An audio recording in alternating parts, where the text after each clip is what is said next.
Jadi satu ketika Sultan Murad ini mengundang seorang guru yang nanti jadi salah satu guru paling dekat dengan beliau, namanya Syekh Ahmad Al-Qurani. Syekh Ahmad Al-Qurani ini salah seorang guru beliau sejak kecil. Nah, saat ayahnya menitipkan beliau pada Syekh Ahmad Al-Qurani ini, ayahnya bilang begini, ajarilah anak saya belajar dengan benar dan pukullah dia dengan kayu ini kalau dia tidak serius atau tidak benar. Jadi Sultan sambil memberikan sepotong kayu kepada Syekh Ahmad Al-Qurani. Kemudian setelah ayahnya pergi, Syekh Al-Qurani segera datang menemui Muhammad Al-Fatih sambil membawa kayu tadi yang dititipkan oleh ayahnya. Setelah ketemu, kemudian beliau berkata, ayahmu mengirimkanku padamu untuk belajar. Dan dia menyuruhku untuk memukulmu kalau kamu tidak mau melaksanakan perintahku. Nah, Muhammad Al-Fatih yang saat itu masih kecil, yang kabarnya juga waktu kecil itu agak nakal, mendengarkan pernyataan Syekh Ahmad Al-Qurani ini dia ketawa. Jadi ketawanya menertawakan. Mungkin maksudnya, apa ya berani kamu mukul, wong aku ini anaknya sultan. Tapi saat Al-Fatih ketawa, tiba-tiba Syekh Al-Qurani ini mengangkat kayunya dan dipukulnya Muhammad Al-Fatih dengan keras. Nah, baru Sultan Al-Fatih ini sadar bahwa gurunya ini serius loh. Kalau dia melakukan kesalahan, kalau dia macam-macam maka akan dipukul dengan kayu itu, dan dia tidak bisa lapor pada ayahnya, wong yang menyuruh gurunya ini ayahnya. Nah, alhasil akhirnya seriuslah Sultan Al-Fatih belajar Al-Quran sampai bisa hafal Al-Quran di usia 7 tahun dan juga pelajaran-pelajaran yang lain. Jadi ini penting menurut saya untuk diambil pelajaran. Yang pertama adalah kewibawaan guru di depan murid. Jangan sampai seorang murid merasa lebih tinggi dari gurunya atau apalagi merendahkan gurunya. Ini pelajaran dari tertawanya Muhammad Al-Fatih kepada Syekh Al-Qurani. Ini sesuatu yang tidak bisa ditolerir. Adab dari murid kepada guru itu menjadi salah satu prasyarat barokahnya ilmu. Ini juga nasihat untuk teman-teman semua yang sedang menempuh jalan ilmu, para siswa, para mahasiswa. Di antara sumber barokahnya ilmu itu ridhonya guru. Maka jangan sampai kita merendahkan guru, menganggap guru lebih inferior daripada kita, atau menganggap guru kita itu hanya sekedar alat untuk kita sukses di masa depan dan lain sebagainya. Jadi kalau dulu kita pernah belajar taklim muta'alim, adabul alim wal muta'alim, ini akan jadi kunci. Jangan sampai apapun yang kita lakukan, termasuk para mahasiswa ini ya, membuat guru kita tidak ridho. Mungkin beliau tidak komplain ke kita, mungkin beliau tidak marah ke kita, mungkin beliau terima saja apa yang kita lakukan pada mereka, tapi semoga mereka tetap ridho kepada kita. Jangan sampai yang kita lakukan membuat mereka tidak ridho. Kalau mereka tidak ridho, tidak mungkin kita menemukan manfaat dan barokahnya ilmu. Tidak hanya ilmu dari beliau, bisa jadi semua ilmu-ilmu yang lain. Maka Penting nasihat dari fragmen yang pertama ini, kisah yang pertama ini, bagaimana hubungan guru dan murid yang ideal. Meskipun murid itu seorang anak raja sekalipun, dia harus patuh dan tunduk serta beradab kepada gurunya. Bukan apa-apa, karena disitulah nanti kunci dari barokahnya ilmu. Ilmu yang tidak barokah tidak ada gunanya, cuma dapat capeknya. Baik, ini pelajaran adab, pelajaran etik yang pertama, yaitu etika belajar. Dan seorang guru juga begitu. Visinya seorang guru yang nomor satu tetap kepentingan muridnya. Tidak hanya kepentingan dirinya. Kalau mau tadi Syekh Al-Qurani bisa tidak jadi mukul Sultan Al-Fatih, kemudian mendekat, kemudian merayu-rayu biar sultannya dekat dengan dia, toh nanti yang jadi sultan muridnya ini dia bisa mengambil banyak keuntungan dari muridnya ini. Tapi Syekh Al-Qurani tidak mengambil kesempatan itu. Beliau lebih suka fokus pada pengembangan diri muridnya. Nah ini penting. Bahkan mungkin beliau ya antara tega ndak tega, berani ndak berani mukul tadi. Tapi demi kepentingan muridnya dipukul saja.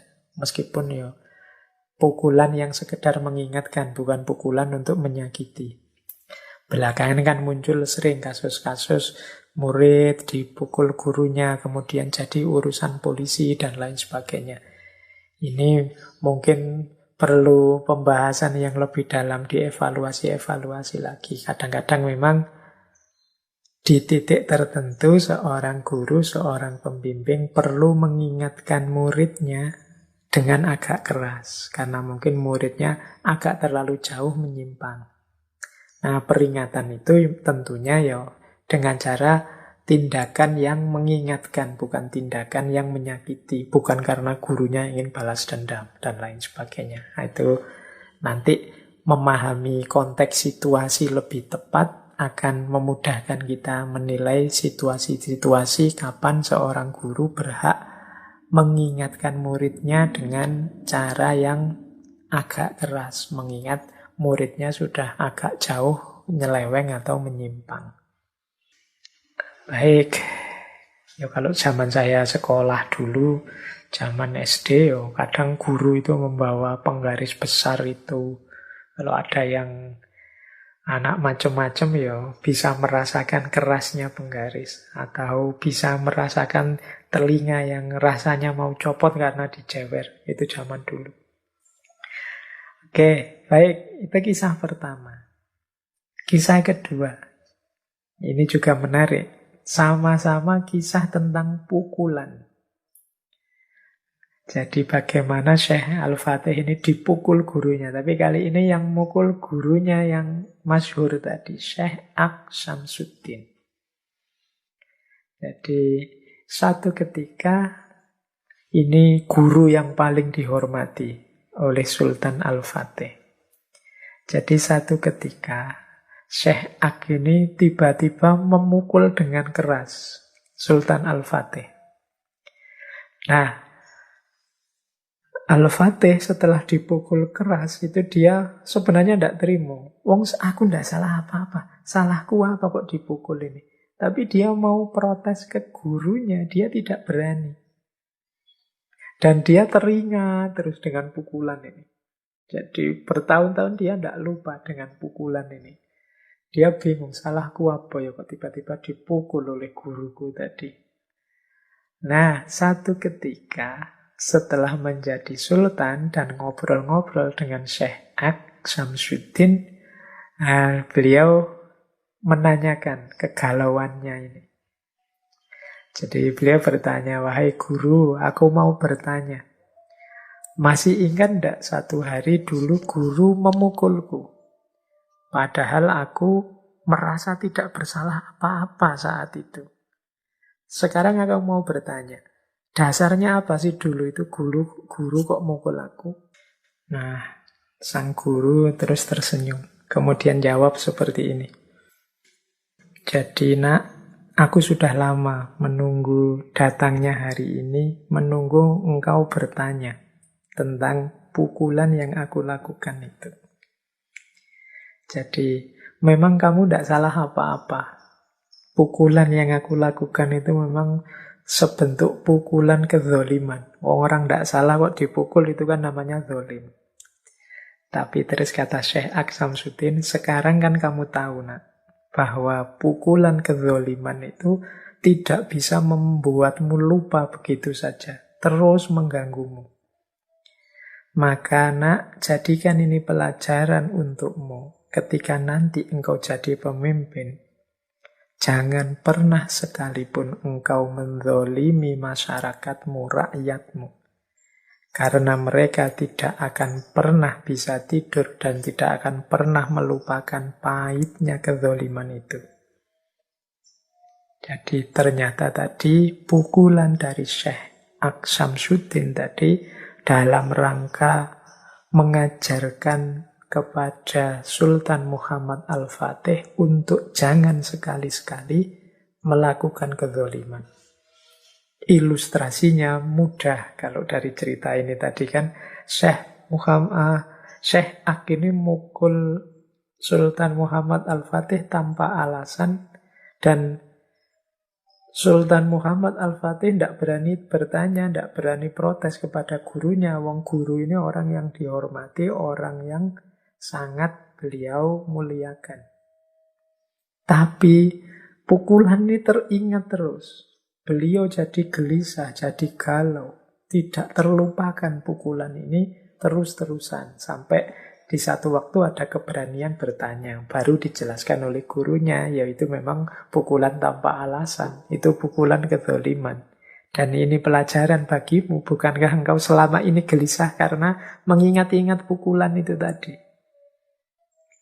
Ingat-ingat ini besok, anakku, bahwa kalau kau melakukan kezoliman sesedikit apapun pada rakyatmu, ya sama seperti yang kau rasakan kemarin-kemarin. Mereka akan gelisah. Mereka mungkin tidak bisa tidur, mungkin ketakutan, mungkin galau hidupnya. Dan tidak berani protes karena merasa tidak berdaya, merasa berhadapan orang dengan level paling tinggi dan lain sebagainya. Dan bisa dibayangkan dosamu, bisa dibayangkan nasibmu nanti di hadapan Allah kalau kebijakan semacam itu yang engkau lakukan. Jadi ini strateginya Syekh Aksamsuddin untuk mengajarkan kepada Sultan Muhammad Al-Fatih agar jangan melakukan kezoliman. Jangan dikira orang-orang yang kita zolimi itu terus lupa terhadap kezoliman yang kita timpakan kepada mereka. Biasanya malah kita yang menzolimi yang lupa. Kalau mereka yang disakiti itu biasanya teringat terus. Terbayang-bayang terus. Ini teman-teman boleh introspeksi. Ini biasanya kalau kita tersakiti itu kan, bahkan mungkin oleh teman-teman kita zaman kecil dulu, itu kan masih ingat sampai hari ini. Aku dulu pernah dipukul tanpa alasan. Aku dulu pernah disakiti, ditinggalkan. Itu kan kita ingat terus. Nah, rakyat yang dizolimi pasti juga begitu. Dia akan ingat terus. Bayangkan jika setiap kali ingat, mereka kemudian berdoa yang jelek. Mereka kemudian menuntut tidak kepada kita, tapi kepada Tuhan. Akan jadi masalah besar buat kita. Maka hati-hatilah, jangan sampai kita melakukan kezoliman. Jadi ini nasihat dari Syekh Aksamsuddin kepada Sultan Muhammad Al-Fatih saat Sultan Al-Fatih berada dalam didikannya. Ini strategi. Kita ambil pelajarannya tentang bagaimana orang yang dizolimi itu biasanya tidak lupa dengan kezoliman-kezoliman kita. Oke, kita lanjutkan. Kemudian ada kisah lagi masih bersama guru beliau tercinta yaitu Syekh Syamsuddin. Kisah ini terjadi setelah takluknya Konstantinopel. Jadi setelah Konstantinopel takluk, ini sebenarnya juga sedikit banyak ada jasanya Syekh Syamsuddin yang tadi saya cerita ya, bagaimana beliau bermunajat kepada Allah, kemudian mendapat isyarat, kemudian memberitahu pasukan untuk juga sholat tahajud, untuk kemudian besoknya puasa, sehingga besoknya benteng Konstantinopel bisa jatuh. Bahkan ada juga cerita bagaimana Syekh Syamsuddin ini bisa menemukan makamnya sahabat yang dulu mencoba menaklukkan Konstantinopel dan gagal. Namanya Abu Ayyub. Nah, di cerita ini satu ketika ya pasca takluknya Konstantinopel dan nama Sultan Muhammad Al-Fatih menjulang begitu tingginya, semua orang mengeluh-elukan dia. Semua orang memuji-muji dia. Nah, beliau ingin menemui gurunya. Ternyata malah saat itu Syekh Syamsuddin tidak mau ditemui. Jadi ini menggelisahkan bagi Sultan Muhammad Al-Fatih, karena guru yang paling disayangi menolak untuk ditemui.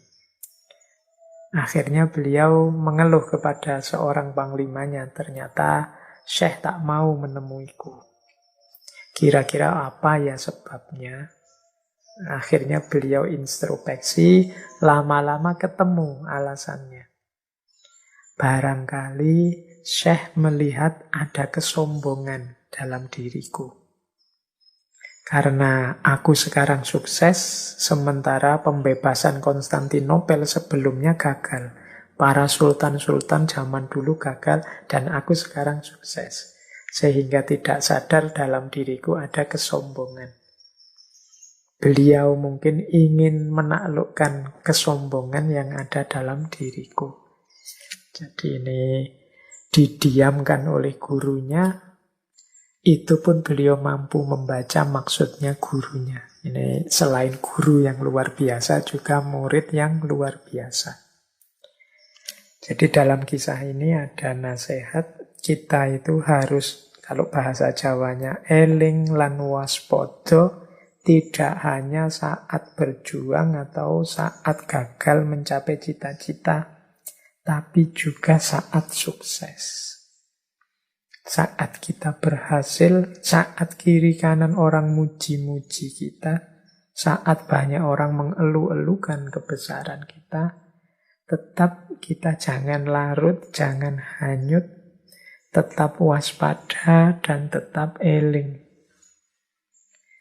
Karena betapapun capaian-capaian dunia itu, yang pertama dia bukan karya kita sepenuhnya, tapi pasti pertolongan Allah.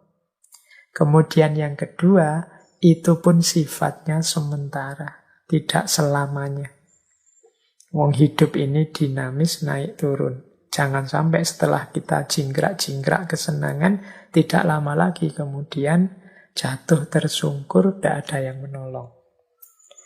Maka dalam kisah ini sebenarnya Syekh Syamsuddin mengingatkan, ketika semua orang memuji, mengeluh-elukan, Syekh Syamsuddin justru tidak mau ditemui. Jadi mengingatkan Sultan Muhammad Al-Fatih untuk jangan sombong. Jangan merasa sudah besar. Jangan merasa sudah paling tinggi. Siapa sih kita ini? Nah, cuma Syekh Syamsuddin tidak dengan kata-kata. Yang penting dia tidak mau ditemui begitu saja. Karena memang sang murid ini cerdas, bisa membaca, bisa tahu apa mau dan maksud sang guru. Jadi inilah yang terjadi setelah kemenangan di Konstantinopel.